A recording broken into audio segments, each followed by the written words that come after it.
আজকে আমরা ঘরোয়া পদ্ধতিতে স্পেশাল তেহারি তৈরি করব। তো প্রথমে আমি এখানে আধা লিটার পরিমাণ মতো সয়াবিন তেল দিয়ে দিচ্ছি। তো এখানে আসলে যেহেতু আমাদের প্রায় 2 কেজি 2.5 কেজি গরুর মাংস এবং 2.5 কেজি চাউল সেই পরিমাণে দিলাম। তো এখানে আমরা দারচিনি, লং, এলাচ এগুলা যে গরম মশলা বলা হয় গরম মশলাগুলো দিয়ে দিচ্ছি। গরম মশলাগুলো দেওয়ার পর এবার একটু তেজপাতা দিয়ে দিলাম,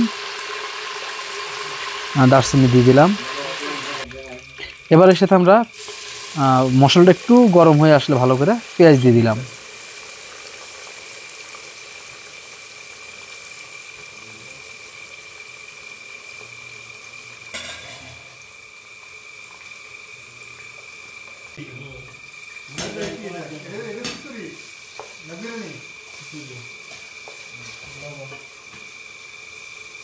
এবার দিয়ে দিব পরিমাণ মতো লবণ। আমরা এখানে টেস্টি সল্ট ব্যবহার করব না, আপনারা যদি চান টেস্টি সল্ট ব্যবহার করেন সেক্ষেত্রে কিন্তু লবণের পরিমাণ কম দিতে হবে।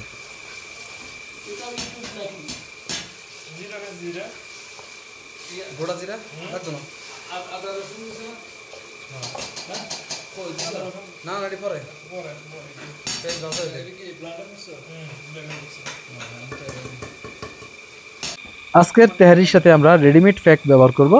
40 গ্রামের দেখতে পাচ্ছেন একটা রেডিমেড প্যাকেট, বাংলাদেশের তৈরি বিরিয়ানি মশলা স্পেশাল, খুবই ভালো একটা মশলা। আমরা বিরিয়ানির চাউল, এটা হচ্ছে চিনি গুঁড়া চাউল বলা হয় বা কালিজিরা চাউল বলা হয়। এখানে আমরা 2.5 কেজি চাউল নিলাম।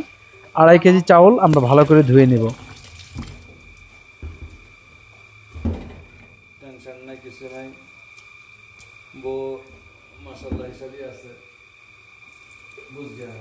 পেঁয়াজ এবং মশলাটা ভালো করে একটু বাদামি কালার হয়ে আসার পর আমরা এর সাথে আদা এবং রসুন বাটা দিয়ে দিলাম। এখানে প্রায় আধা কেজি পরিমাণ আদা এবং রসুন বাটা এর সাথে আমরা দিলাম। এবার আমরা ভালো করে মশলাটা কষাবো বা মশলাটা ভালো করে রান্না করতে হবে, কারণ তেহারির জন্য আপনার মশলাটা ভালো করে, যত ভালো করে মশলাটা তৈরি করতে পারবেন ততই আপনার ভালো ফ্লেভার আসবে এবং টেস্ট হবে।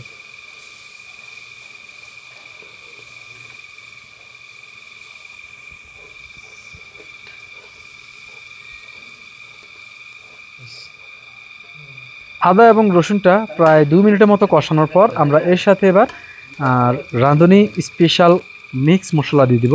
এটা একটা রেডিমেড প্যাক দেখতে পাচ্ছেন। এর সাথে কিন্তু পেঁয়াজ পাতা সহ অনেক ধরনের মশলা আছে। তারপর আমরা বাড়তি মশলাও প্রথমে দেখলেন যে দিলাম। তো সবগুলো মশলা আমরা একটা প্যাক পুরো দিয়ে দেব।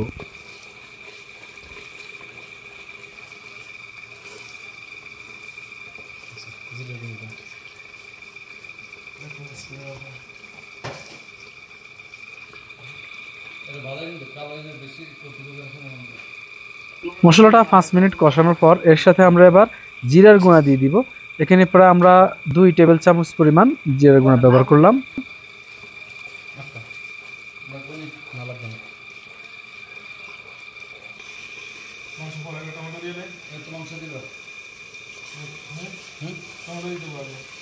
এবার এর সাথে আমরা কাঁচামরিচ দিয়ে দিব।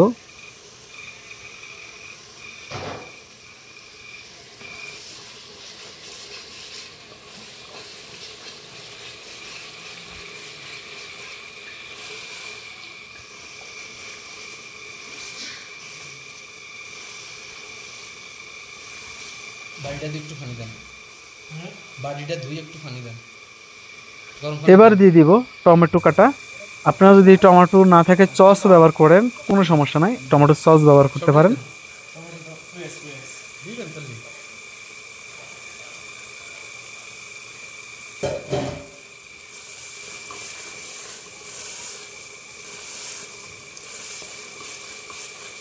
মশলাটা কিছুক্ষণ কষানোর পর যাতে পুড়ে না যায় সেজন্য আমরা এর সাথে পানি দেব।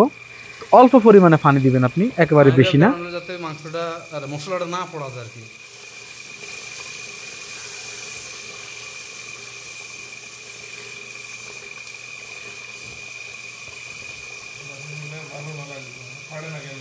ফাটবো মশলা ওইলে ফাটবো, মশলা ওইলে ফাটবে, এর আগে ফাটবো না।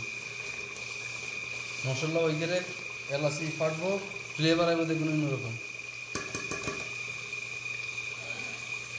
প্রায় 20 থেকে 25 মিনিট কষানোর পর আমরা এর সাথে এবার গরুর মাংস দিয়ে দেবো। যেহেতু গরুর মাংস আমাদের ভালো করে কষাতে হবে, রান্না করতে হবে, সেজন্য আমরা এবার গরুর মাংস দিয়ে দিলাম। আর যদি আপনাদের মুরগির মাংস দিয়ে রান্না করেন সেক্ষেত্রে কিন্তু আগে প্রায় 1 ঘন্টার মতো আপনারা মশলাকে ভালো করে কষিয়ে নেবেন, তারপরে মাংস দিবেন। কারণ মুরগির মাংস বেশিক্ষণ সময় লাগে না, 15 থেকে 20 মিনিটের মধ্যে মাংসটা হয়ে যায়। আর গরুর মাংসের ক্ষেত্রে একটু ভিন্ন রকম, প্রায় 1 ঘন্টার মতো গরুর মাংসকে আমরা কোনো ফ্রেশার দেবো না, জাস্ট নর্মালভাবে রান্না করার জন্য প্রায় 1 ঘন্টার প্রয়োজন। সেজন্য আমরা আগে গরুর মাংসটা দিয়ে দিলাম। গরুর মাংসটা দেওয়ার পর ভালো করে আপনি এভাবে মিক্স করে নেবেন, দেন আপনার ভালো করে কষাবেন। যখনই দেখবেন যে একটু ঘন হয়ে আসছে বা মশলা একটু পুরো পুড়ে যাবে, ভাব হয়ে আসছে, তখন এর সাথে একটু পানি দিয়ে আবার নর্মাল করে নেবেন।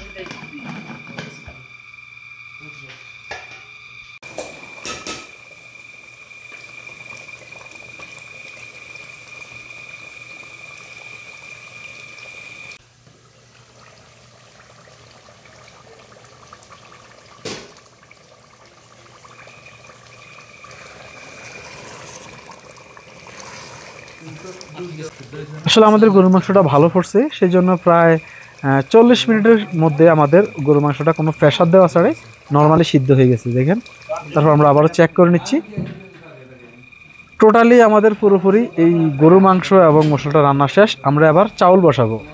এখানে আমরা পানিটা ফুটিয়ে নিচ্ছি। প্রথমে আমরা 1 কেজি চাউল সমান 1.5 লিটার পানি, সেই পরিমাণে পানি দিয়ে নিলাম।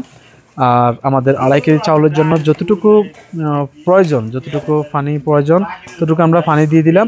এবার এর সাথে আমরা চাউলগুলো দিয়ে দিলাম। চাউলটা আমরা যখন ফুটিয়ে আসবে বা পানিটা একটু গরম হয়ে আসবে ভালো করে চাউলটা দেওয়ার পর, ততক্ষণ পর্যন্ত আমরা অপেক্ষা করব। দেন আমরা এর সাথে গরুর মাংস সহ গরুর মাংস যে আমরা রান্না করা আছে সেটা আমরা মিক্স করে দেব। আমরা একটু অপেক্ষা করব পানিটা বলক না আসা পর্যন্ত।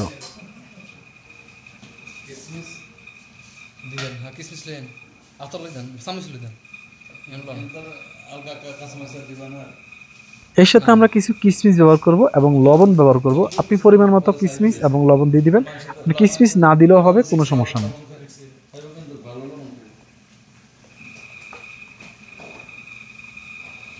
তো আমাদের চাউলটা আধা সিদ্ধ হয়ে আসছে এবং পানিটা একটু কমিয়ে আসার পর আমরা এর সাথে যে গরু মাংস এবং মশলাটা এটা সবটা চাউলের সাথে দিয়ে দিলাম। আমরা এখানে অন্য কোনো বাড়তি কিছু ব্যবহার করি নাই, কারণ আমাদের সব কিছু মাংসের সাথে দেওয়া হয়েছে। আপনি চাইলে কিন্তু ঘি ব্যবহার করতে পারেন, সেক্ষেত্রে ঘি মাংসের সাথে দিলেও হবে, অথবা সবচেয়ে বেটার হয় আপনি যদি চাউলের সাথে যখন পানিটা দিয়েছেন সেক্ষেত্রে যদি চাউলের সাথে বা পানির সাথে যদি ঘিটা ব্যবহার করেন তাহলে সবচেয়ে বেটার হয়। তো আমরা এটাকে ঢাকনা দিয়ে দিলাম। দেখলেন পেপার দিয়ে, আপনি যদি পেপার বা যে কোনো ধরনের নরম কাপড় দিয়ে হলে হবে। আমাদের এই ঢাকনাটা পরিপূর্ণভাবে মিলে না, তার জন্য আমরা পেপার ব্যবহার করলাম যাতে কোনো রকম বাতাস বাহির না হয়। দেখলেন তো আমরা এটাকে এবার খুলবো। প্রায় 20 মিনিটের মধ্যে হয়ে গেল। আর মনে রাখবেন যখনই আপনার দেখবেন যে চাউলের সাথে আমরা যখন মাংসটা মিক্স করলাম তখন আপনি চুলার আঁচটা একবার লো করে দিবেন যাতে পুড়ে না যায়। এবার আমরা এটাকে মিক্স করে নেব, আবার চাউলটা ভেঙে দেব, দেখি কেমন হয়েছে।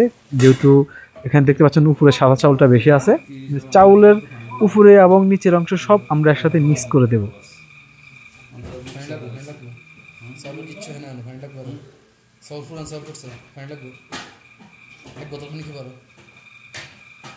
আর এই মিক্স করার আরেকটা কারণ হচ্ছে যদি চাউলে পানি প্রয়োজন হয় আমরা পানি দিতে পারবো। আসলে আমাদের চাউলটা পুরনো পড়ছে, যার জন্য আমরা আরেকটু পানি দিতে হবে। আপনার যদি নতুন চাউল হয় সেক্ষেত্রে পানির প্রয়োজন হবে না, কিন্তু যদি পুরনো চাউল হয় সেক্ষেত্রে প্রায় আরও আধা লিটার বা 1 লিটার পানির মতো আমাদের প্রয়োজন হবে। তো আমরা আসলে প্রায় আধা লিটার মতো পরিমাণ পানি দিলাম। পানি দেওয়ার পর এবার আমরা আবার এটাকে ভালো করে মিক্স করে দেবো যাতে আমাদের চাউলটা পুরোপুরি সিদ্ধ হয়ে যায়। আর আরেকটা সমস্যা হচ্ছে আমাদের পাতিলটা কিন্তু ছোটো, যদি আমাদের পাতিলটা আরও বড় হতো তাহলে আরও খুব ভালোভাবে রান্না করা যেত এবং আমাদের পারফেক্ট কাজটা হতো। এই ক্ষেত্রে আপনারা বড় পাতিল ব্যবহার করবেন। এবার আমরা এর সাথে ঘি দিয়ে দিচ্ছি। ঘি দেওয়ার কারণটা হচ্ছে যাতে ভালো একটা ফ্লেভার আসে। অরিজিনাল ঘি ফ্লেভারে আলাদা, যারা ঘি খেতে পছন্দ করেন তারাই বুঝেন যে ঘি কেমন জিনিস।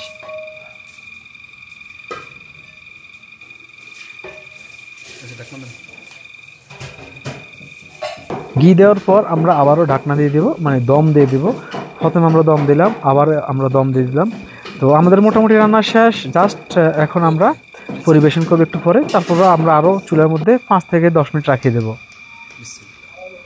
দেখেন আরও 10 মিনিট রাখার পর আমাদের চাউলটা এই অবস্থা আছে। আমাদের পরিপূর্ণ চাউলটা সিদ্ধ হয়েছে, পারফেক্ট সিদ্ধ হয়েছে, সব কিছু মিলিয়ে অসাধারণ একটা ফ্লেভার।